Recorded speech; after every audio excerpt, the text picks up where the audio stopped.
ब्रजेश सक्सेना। आज साल का दूसरा और अंतिम चंद्र ग्रहण लगने जा रहा है, जो ज्योतिषीय दृष्टि से बेहद महत्वपूर्ण माना जाता है। यह ग्रहण 100 सालों के बाद एक बार फिर आने वाला दुर्लभ संयोग माना जा रहा है, क्योंकि यह पूर्ण चंद्र ग्रहण होगा और इससे चंद्रमा लाल रंग का यानी ब्लड मून जैसा दिखाई देगा। इसीलिए इसको ब्लड मून भी कहा जा रहा है। इस चंद्र ग्रहण के दौरान क्या करना चाहिए, क्या नहीं करना चाहिए, सूतक काल के नियम क्या हैं, जो आपके कई सवाल हैं। ये ग्रहण इतना खास क्यों है और इसके महत्वपूर्ण जो पल रहेंगे, पहलू रहेंगे, उसका राशियों पर कितना प्रभाव पड़ेगा, क्या असर होगा इसका, मेष से लेकर मीन तक किसके लिए यह शुभ होगा और किसके लिए चुनौतीपूर्ण रहने वाला है, कैसे यह चंद्र ग्रहण किस्मत बदलने वाला हो सकता है, चंद्र ग्रहण का असर कैसे आप बेअसर कर सकते हैं, यह भी आज हम आपको बताएंगे। और इन तमाम सवालों के जवाब आज जानने की कोशिश करेंगे अगले आधे घंटे में। इस खास चर्चा में हमारे साथ चर्चा करने के लिए दो ज्योतिषाचार्यों का एक विशेष पैनल है। आइए सीधा आपको परिचय करवाता हूं। मेरे साथ राज मिश्रा जी जुड़ रहे हैं, जो कि ज्योतिषाचार्य हैं। बहुत बहुत स्वागत है राज जी आपका। और साथ ही राकेश चतुर्वेदी जी मेरे साथ जुड़ रहे हैं, ज्योतिषाचार्य हैं, आपका भी बहुत बहुत स्वागत है। चर्चा की शुरुआत राज जी आपके साथ ही करना चाहता हूं। और आज तो इतने सवाल, जब जैसे ही हमने दर्शकों को बताया कि कार्यक्रम है, विशेष कार्यक्रम है, तो बहुत सारे सवाल आए हैं। पहला मेरा ये सवाल कि ये चंद्र जो ग्रहण लगने वाला है वो 100 सालों का ये समय कहा जा रहा है कि उसके बाद ये आया है। दूसरा ऐसे कहा जा रहा है कि ये पूर्ण चंद्र ग्रहण है। तो पहला सवाल कि ये विशेष क्यों है, ये अलग क्यों है, और जो ब्लड मून कहा जा रहा है उसकी क्या महत्ता है? देखिए, सबसे पहले इसलिए मैं इसको अलग कहूंगा क्योंकि ये ऐसी पहली परिस्थिति होने जा रही है जब राहु एक्चुअल में कुंभ राशि के अंतर्गत गोचर कर रहे हैं, काल पुरुष की 11th हाउस के अंतर्गत गोचर कर रहे हैं और वहां पर चंद्रमा पहुंच रहे हैं। और एक्चुअल में ये पहली बार होने जा रहा है कि जहां पर बुध की और सूर्य की, सूर्य स्वग्रही हैं, बुध उनके साथ हैं और उनकी दृष्टि पड़ रही है बाकायदा। जहां ग्रहण घटित होने जा रहा है जिस राशि पर, उस राशि पर बाकायदा उनकी दृष्टि पड़ रही है। ये इसलिए खास है क्योंकि बृहस्पति भी बाकायदा उसको दृष्टि दे रहे हैं। ये ग्रहण घटित हो रहा है कुंभ राशि के अंतर्गत, पूर्वा भाद्रपदा नक्षत्र के अंतर्गत। शनि जबकि वक्री हैं, 30 वर्ष बाद शनि मीन राशि के अंतर्गत गोचर कर रहे हैं। इस टाइम वक्री होकर के कुंभ राशि से प्रभावित कर रहे हैं। तो एक साथ अगर देखा जाए तो शनि का भी वहां कॉम्बिनेशन है। ग्रहण के साथ साथ विष दोष का भी निर्माण इस ग्रहण के अंतर्गत हो रहा है। साथ में अगर देखा जाए बुध के केंद्र में होने से गजकेसरी योग का निर्माण भी हो रहा है। तो ऐसी परिस्थितियां बहुत कम देखने को प्राप्त होती हैं जब इस प्रकार का कॉम्बिनेशन बन रहा हो। इसलिए इस ग्रहण को सबसे खास ग्रहण के रूप में कहा जाता है। अब अगर हम इसको ब्लड मून की बात कर लेते हैं कि आखिर भाई ब्लड मून की क्या परिस्थिति है, क्योंकि हम सभी लोग जानते हैं ग्रहण कब घटित होता है। चंद्र ग्रहण तभी होता है जब चंद्रमा और सूर्य के बीच में धरती आ जाती है, या सूर्य ग्रहण तब होता है जब धरती और सूर्य के बीच में चंद्रमा आ जाता है, राहु केतु बिंदु पर पहुंच जाते हैं। तो ऐसी कंडीशन घटित होता है यहां पर। क्योंकि और चंद्र ग्रहण इसलिए क्योंकि चंद्रमा की जो काली परछाई है वो धरती की तरफ दिखती है। यहां पर ऐसा पहली बार हो रहा है कि ग्रहण के समय बाकायदा जो सूर्य है वो उस राशि को देख रहा है। सूर्य को उस राशि को देखने के कारण इसको ब्लड मून की परिस्थिति कहा जाता है। उसका जो रंग है, जो उसका कलर है, उसके अंदर परिवर्तन आ रहा है, इसलिए उसे ब्लड मून कहा जाता है। ब्लड मून भी। ठीक है, मैं राकेश जी आपके पास आ रहा हूं। और जब हम ग्रहण की बात कर रहे हैं, ये चंद्र ग्रहण जब लग रहा है तब पितृपक्ष की भी शुरुआत हो रही है। ये संयोग, इसको आप कैसे देखते हैं, कितना इसका महत्व है? और क्योंकि सबसे ज्यादा सोशल मीडिया पर यही सवाल पूछा जा रहा है, पितृपक्ष और चंद्र ग्रहण का संयोग क्या है राकेश?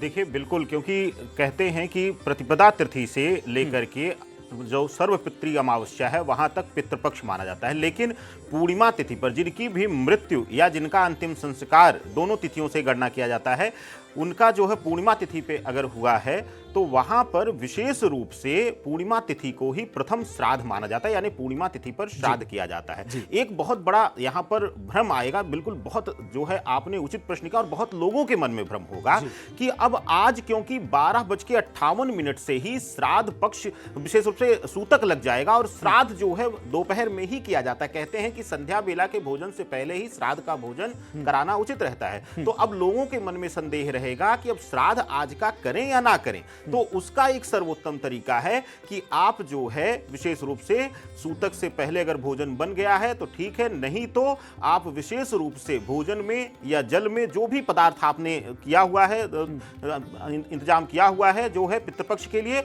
उसमें तुलसी दल डाल करके रखें, उसमें कुशा का स्पर्श करा, कुशा का स्पर्श यानी कुछ घास को, कुछ को वहां पर उस भोजन में या उस पेयजल में डाल करके रखें, तो उससे जो है जो अशुद्धि जो है वह स्पर्श नहीं कर पाती है। इसका एक प्रमाण मिलता है शास्त्रों में कि कहा जाता है कि भगवान भोलेनाथ का अभिषेक जब कुशा युक्त जल से किया जाता है तो राहु और केतु अपने आप शांत हो जाते हैं और शनि की पीड़ा भी शांत हो जाती है। तो ऐसी अवस्था में आज जो है पितृपक्ष, जैसा कि आदरणीय राज मिश्रा जी ने कहा कि ग्रहीय संयोग तो बन ही रहे हैं, लेकिन पितृपक्ष के दिन हमारे पितृ जो हैं कि विशेष करके यहां देखा जाएगा कि चंद्रमा और सूर्य आत्मा और मन के कारक हैं, यानी कि पितृ यानी पितामह और मातृत्व भाव के भी कारक हैं। तो ऐसी अवस्था में आज जब चंद्रमा पीड़ित हो रहा है तो ऐसे में देखा जाएगा कि हमारे जो पितृ हैं वह भी पीड़ित हो रहे हैं, यानी उनको भी कहीं ना कहीं किसी न किसी प्रकार से पीड़ा मिल रही है। तो आप जो है ऐसा भ्रम मत पालिएगा कि अब हमें श्राद्ध नहीं करना या हमें कुछ करना नहीं है।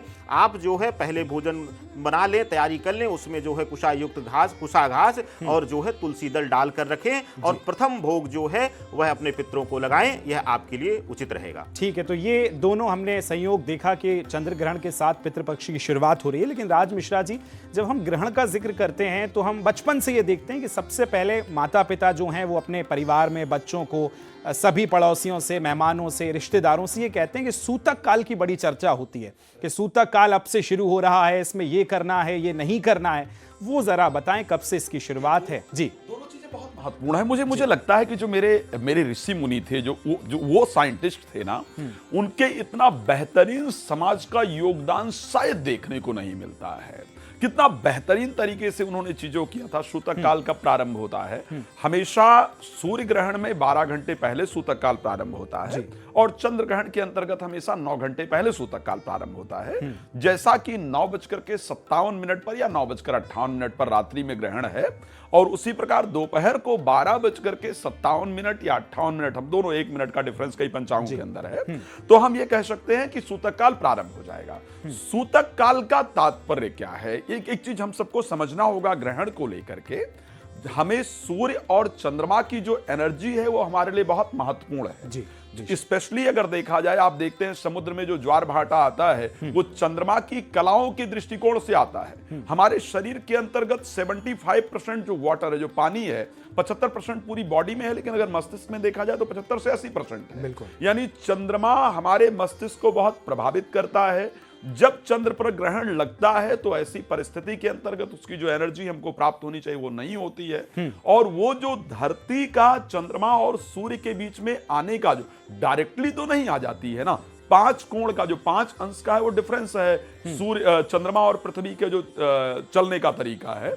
तो वहां पर जब पृथ्वी धीरे धीरे आना प्रारंभ करती है चंद्रमा सूर्य के बीच में, तो जो प्रारंभ का पॉइंट जहां शुरू होता है उसको सूतक काल कहा जाता है। सूतक काल के अंतर्गत, क्योंकि यहीं से वो तैयारी हो जाती, जहां से कीटाणु उत्पन्न हो सकते हैं, बैक्टीरिया उत्पन्न हो सकते हैं, जहां जो चंद्रमा की प्रॉपर एनर्जी मिलनी है वो आपको नहीं मिल पाती है, जिस कारण से भोजन डाइजेस्ट होने में आपको प्रॉब्लम हो सकती है।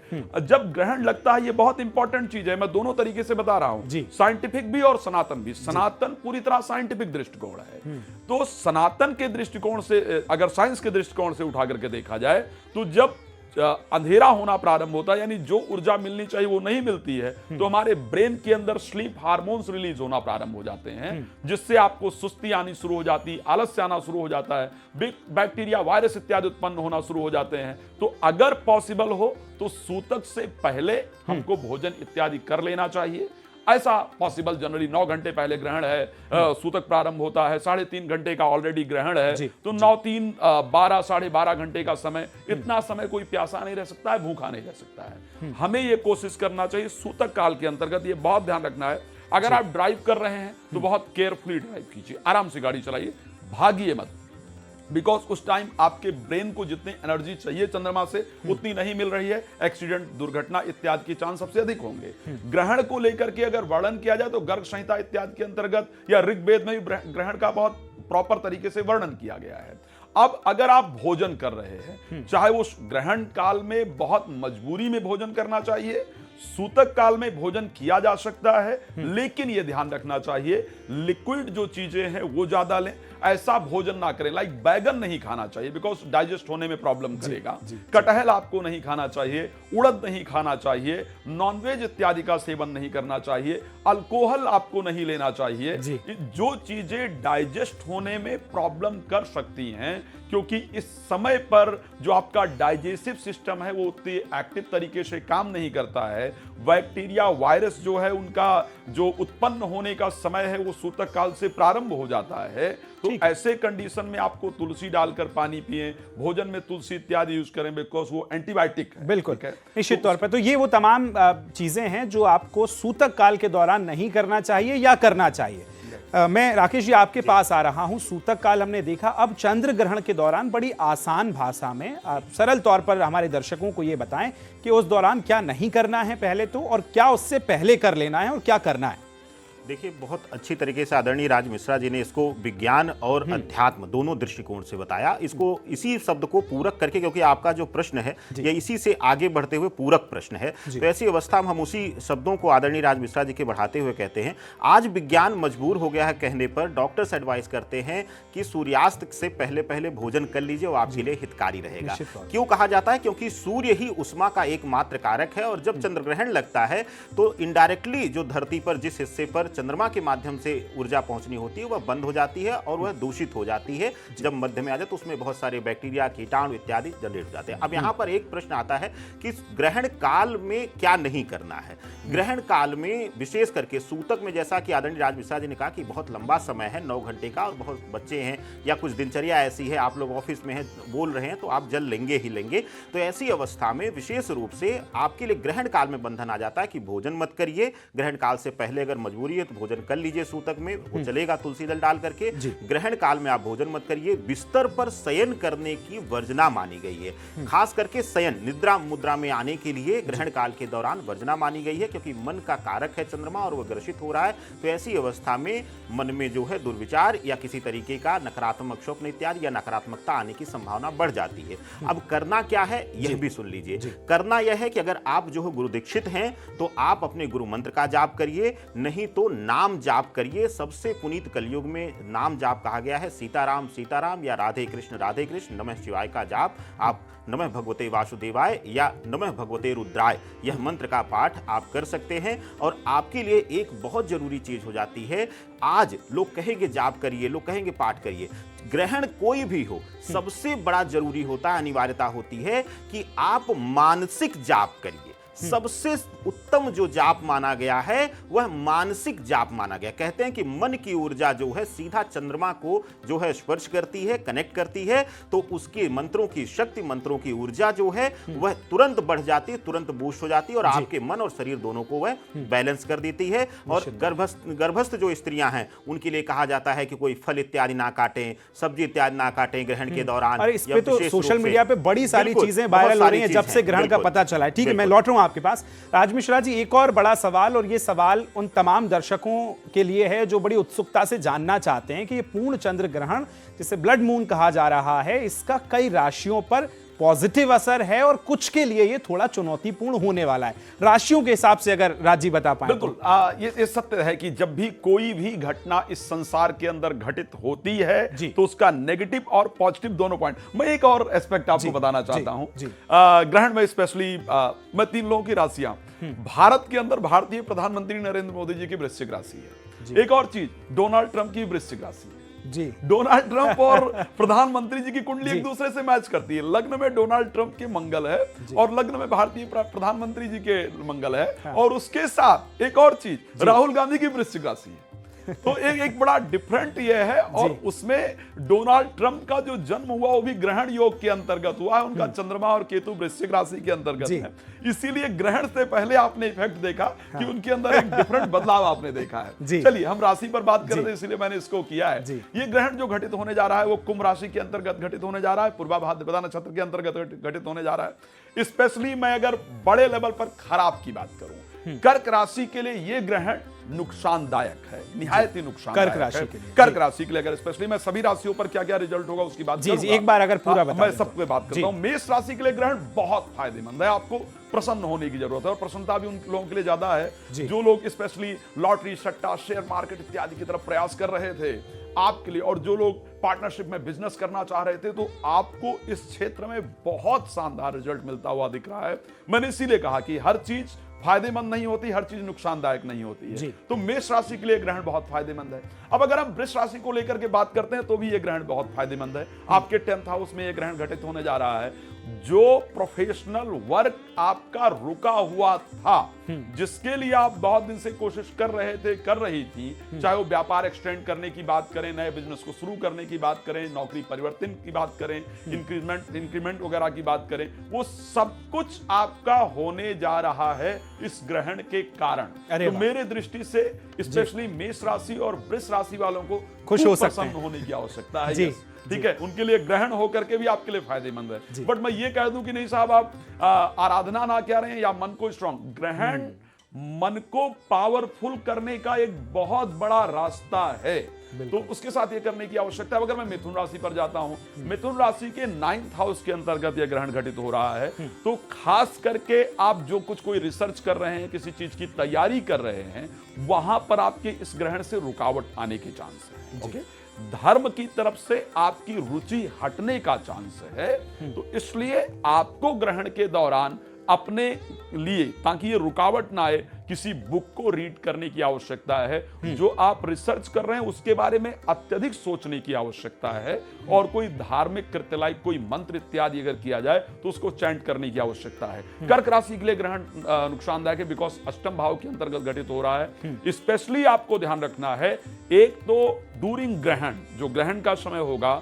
उस दौरान आपको गाड़ी इत्यादि चलाने से बचना है, यात्रा करने से बचना है। अगर बहुत इंपॉर्टेंट है तो भगवान का स्मरण करके सावधानी के साथ आपको गाड़ी इत्यादि चलाना है। अगले 15 डेज स्पेशली, जब तक सूर्य ग्रहण घटित नहीं हो जाता, 21 सितंबर को है, तब तक आपको गाड़ी इत्यादि सावधानी पूर्वक चलाना है। आपको ग्रहण के बाद दान जरूर करना है, अगर पॉसिबल हो तो हम जरूर बताएंगे। सिंह राशि के लिए जीवन साथी की बातों को ध्यान से सुनने की आवश्यकता है, अच्छा बिहेव करने की आवश्यकता है, उनके रिस्पेक्ट की आवश्यकता है, जीवन साथी के स्वास्थ्य इत्यादि पर ध्यान देने की आवश्यकता है। उनके अंदर परिवर्तन आएगा, क्योंकि ग्रहण का इफेक्ट आपके ऊपर है, तो जीवन साथी की अगर कोई उनका बिहेवियर थोड़ा डिफरेंट हो रहा है तो उसको तरीके से आपको हैंडल करने की आवश्यकता है। अगर मैं बात कर लेता हूं यहां पर कन्या राशि को लेकर के, आपके लिए बहुत बेहतरीन है। बेहतरीन इसलिए कह सकता हूं, जितने भी कोर्ट कचहरी इत्यादि के मामले हैं वो आपके पक्ष में होने वाले हैं। शत्रु जो इतने दिन से आपको परेशान करने का प्रयास कर रहे थे, चाहे वो प्रोफेशनल लाइफ के हों, चाहे पड़ोसी हों, चाहे कहीं के भी हों, वो लोग अपने आप में परेशान होंगे, और आपके मस्तिष्क में वो आइडिया इत्यादि आएगा जिससे आप उनको परास्त कर पाए, तो आपके लिए बहुत अच्छा है। अगर मैं तुला राशि को लेकर के बात करता हूं, 2-3 चीजों को ध्यान रखना है। एक तो भाई प्रेमी प्रेमिका से बहस नहीं करना अगले 15 दिन, इसको ध्यान रखिएगा, नहीं तो गड़बड़ होने वाला है। दूसरा, संतान के साथ पोलाइट व्यवहार, मतलब अच्छा बिहेवियर की आवश्यकता है। पढ़ाई इत्यादि पर ध्यान देने की आवश्यकता है। आपके लिए ओम नमो भगवते वासुदेवाय नमः ग्रहण के दौरान इस मंत्र का जप करना बहुत फायदेमंद होगा। वृश्चिक राशि के लिए जब बात करेंगे तो मैं स्पष्ट कहना चाहता हूं, आपको वाहन सावधानी के साथ चलाना है, जल्दबाजी में वाहन नहीं चलाना है। दूसरा, related to property, related to vehicle, कोई भी वाहन से संबंधित या प्रॉपर्टी से संबंधित अगर कोई डिसीजन आप लेने जा रहे हैं अगले 15 दिन के अंतर्गत, तो उस पर बेहतर रिसर्च करके तभी डिसीजन लीजिए। गाड़ी इत्यादि सावधानी के साथ चलाइए। आपका एक बहुत पॉजिटिव चीज है आपके लिए कि यदि अपना स्थान परिवर्तन करना चाहते हैं तो ग्रहण के प्रभाव से वो जरूर हो जाएगा। अब अगर मैं धनु राशि को लेकर के बात करूं, यहां पर ग्रहण फायदेमंद है, 3rd हाउस के अंतर्गत ग्रहण है। अगले में अगर 1 महीने के डाटा अगर कोई निकाल सकता है निकाले, जो anxiety, phobia, negativity, depression, distraction से बाहर आने वाले लोग होंगे वो जनरली धनु राशि के लोग होने वाले हैं। तो यहां पर आपका कॉन्फिडेंस लेवल बढ़ने वाला है, मन में प्रसन्नता रहेगी, जो आपके रुके हुए कार्य इत्यादि हैं वो बनेंगे, आपका पराक्रम लेवल बढ़ेगा। अगर मैं बात कर रहा हूं मकर राशि को लेकर के, मैं स्पष्ट कहना चाहता हूं, शब्दों पर कंट्रोल करके रखिएगा अगले 15 दिन। और ये मैं कह रहा हूं, इसको नोट करके रख लीजिएगा। आप कुछ और कहना चाहेंगी, लोग उसको किसी और वे में लेंगे, जिसके कारण से घर में अशांति रहने की कंडीशन दिख रही है, और उसके साथ आपके शब्दों को गलत तरीके से लें तो कुछ रिलेशन खराब होने का योग है। कोई भी इन्वेस्टमेंट करते वक्त ध्यान रखने की आवश्यकता है। गायत्री मंत्र का जप ग्रहण के दौरान करेंगे, फायदेमंद होगा। सबसे इंपॉर्टेंट कुंभ राशि, और मैं हमेशा कहता हूं मेरी पसंदीदा राशि है, सबसे ज्यादा देखी जाने वाली, और सबसे ज्यादा मैं रिसर्च इस राशि पर करता हूं। ग्रहण भी इसी पर घटित हो रहा है। आपको अपने स्वास्थ्य का विशेष रूप से ध्यान रखना है। ग्रहण के दौरान आपको मृत्युंजय मंत्र सुनना है या जप करना है। दान ग्रहण के बाद जरूर करना है। घी कांसे की कटोरी में भर के किसी को दान देना है। अंतिम राशि मीन की बात करते हैं। द्वादश भाव के अंतर्गत ग्रहण घटित होने जा रहा है। आपको 15 दिन कुछ भी खरीदना बेचना है तो आपको विशेष ध्यान देने की आवश्यकता है। ठीक है। नींद में दिक्कत हो सकती है। शिवाय नमः मंत्र स्त्री हैं तो, ओम नमः शिवाय मंत्र पुरुष हैं तो ग्रहण के समय बैठकर जप करेंगे, बहुत फायदेमंद होगा। बिल्कुल, तो ये सभी वो राशियां थीं जिन पर ग्रहण के क्या उसके सकारात्मक प्रभाव रहेंगे, क्या नकारात्मक रहेंगे। और कहा जाता है, ये भी पंडित जी ने बताया कि कर्म प्रधान है। अगर कर्म आपके दाहिने हाथ में है तो जीत आपके बाहिने हाथ में होगी। जिनकी राशि पर नेगेटिव इफेक्ट है वो कर्मों के जरिए उन्होंने बताया कि आप क्या करें उससे भी बेहतर कर सकते हैं। लेकिन मैं राकेश जी आपसे एक सवाल पूछना चाह रहा हूं कि हम ग्रहण के दौरान देखते हैं सामाजिक तौर पे कई क्या अधिकतर ऐसे मंदिर हैं जहां सूतक से पहले आरतियां हो जाती हैं। मंदिर के अपने कुछ नियम है कि कपाट बंद हो जाते हैं। आज सभी बड़े मंदिरों में 12 बजे तक आरतियां हो जाएंगी। तो कुछ लोग ऐसे में सोचते हैं कि क्या वो मंदिर में जाकर बैठ जाएं, वहां ध्यान करें, घर से निकलें कि नहीं निकलें। तो क्या इसका महत्व है वो भी आप बताएं। देखिए, बिल्कुल सही कहा। दो चीज़ें यहाँ पर और आप समझ लीजिए। सनातन में बहुत सारी भ्रांतियां हैं, उनको समझने की भी जरूरत है। प्राण प्रतिष्ठित मंदिर मूर्ति वह स्थान अलग हो जाता है, ज्योतिर्लिंग अलग हो जाते हैं। ज्योतिर्लिंगों को आपने देखा होगा कि महाकाल में आप देखेंगे उनका श्रृंगार हट जाएगा, लेकिन वह कपाट बंद नहीं होगा। लोग वहां पर बैठ करके जप करेंगे। तो ऐसी अवस्था में विशेष रूप से आप देखिए कि जहां भी प्राण प्रतिष्ठित मूर्तियां हैं मंदिरों में, क्योंकि सभी मंदिरों में प्राण प्रतिष्ठा करके जो है मूर्ति स्थापना की जाती है, तो वहां उनको ढक दिया जाएगा, कवर कर दिया जाएगा। आप मंदिर प्रांगण में भी बैठ करके, क्योंकि जहां प्राण प्रतिष्ठा हुई होती रहती है भगवान की, वहां की ऊर्जा कहते हैं सकारात्मक रहती है। आप सामान्यतः देख लीजिए, जब हम मंदिर के प्रांगण में प्रवेश कर जाते हैं तो हमारे अंदर एक जो है सकारात्मक ऊर्जा संचार बढ़ जाता है। तो ऐसी अवस्था में नजदीक में अगर कोई मंदिर हो तो वहां जाकर के सामान्य रूप से बैठ करके, और नहीं तो सबसे सर्वोत्तम कहा गया, क्योंकि यह जो ग्रहण है यह मध्य रात्रि तक चलने वाला है, तो सभी के लिए संभव नहीं है मंदिर जाकर के वहां पर जाप करना। तो सबसे सर्वोत्तम तरीका है अपने अपने घरों में आसन ले लीजिए, शांत जो है बैठ जाइए, बिस्तर पर मत रहिए, और बैठ करके नाम जप, या जैसे कि आदरणीय राज मिश्रा जी ने कहा कि महामृत्युंजय का जप, महामृत्युंजय नहीं कर सकते तो सिर्फ नमः शिवाय या ओम नमः शिवाय या शिवाय नमः का जाप कर सकते हैं।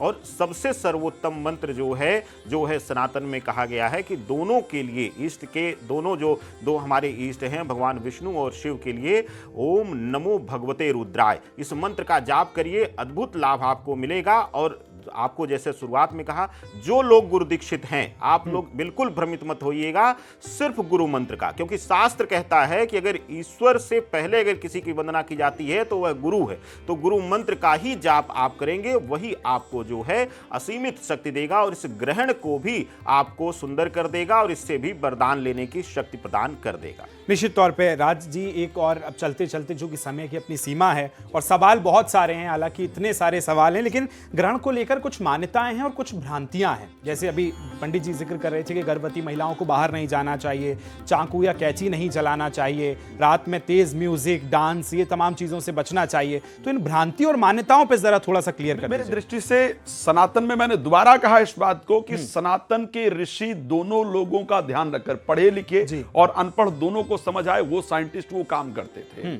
आप सोचिए, मतलब जनरली ये परिस्थिति है कि जब चंद्रमा की जो ऊर्जा है वो आपके मस्तिष्क पर प्रॉपर तरीके से नहीं पड़ती है। साइंस भी इस बात को मानता है कि जब चंद्रमा का चंद्र ग्रहण या सूर्य ग्रहण लगता है तो उस टाइम रोशनी कम हो जाती है। रोशनी कम होने के कारण आपके ब्रेन के अंदर स्लीप हार्मोन्स रिलीज होते हैं, या मेलाटोनिन आई थिंक कुछ कहा हार्मोन्स कहा जाता है, जो रिलीज होता है उस टाइम आपका ब्रेन सुस्त होता है, उतना एक्टिव नहीं होता है। तो उस टाइम पर यदि आप कोई ऐसी चीज काटते हैं या कोई काम करते हैं तो आपके ब्रेन को प्रभावित करता है। ये सत्य है कि यदि आप कुछ काट रहे हैं तो उस टाइम आपका नेचर डिफरेंट होगा, और आप जब कोई मंत्र जप कर रहे हैं तो आपके ब्रेन की परिस्थिति अलग होगी। तो अगर कुछ काट रहे हैं तो उस समय, क्योंकि वो जो गर्भ में बच्चा पल रहा है उसको नकारात्मक एनर्जी प्राप्त होगी, जिस कारण उसके मस्तिष्क उस प्रकार डेवलप नहीं होंगे जिस प्रकार चाहिए, या उस पर नकारात्मक प्रभाव पड़ने के संयोग रहते हैं। इसलिए ग्रहण के दौरान क्रोध नहीं करना चाहिए, कुछ काटना नहीं चाहिए, कुछ तोड़ना नहीं चाहिए, सोना भी नहीं चाहिए, धार्मिक पुस्तकों का अध्ययन करना चाहिए, मंत्र इत्यादि का जप करना चाहिए, ध्यान करना चाहिए। आखिरी 10 सेकंड आपके राकेश जी, जल्दी से कुछ अपील अगर आप करना चाहें तो। देखिए, सबसे बड़ी चीज है कि आदरणीय राज मिश्रा जी ने जैसा कहा कि हमें बहुत सारी भ्रांतियों से बाहर निकल के सनातन के मूल विज्ञान को समझने की जरूरत है।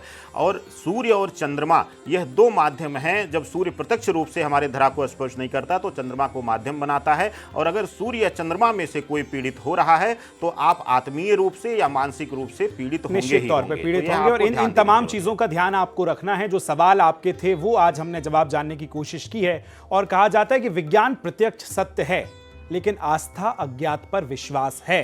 तो आपकी आस्था और विज्ञान आज दोनों की गवाही आप देखेंगे इस चंद्र ग्रहण के दौरान। दोनों में क्या करना है, क्या नहीं करना चाहिए, वो सभी दोनों ने बताया। आप दोनों का बहुत बहुत धन्यवाद।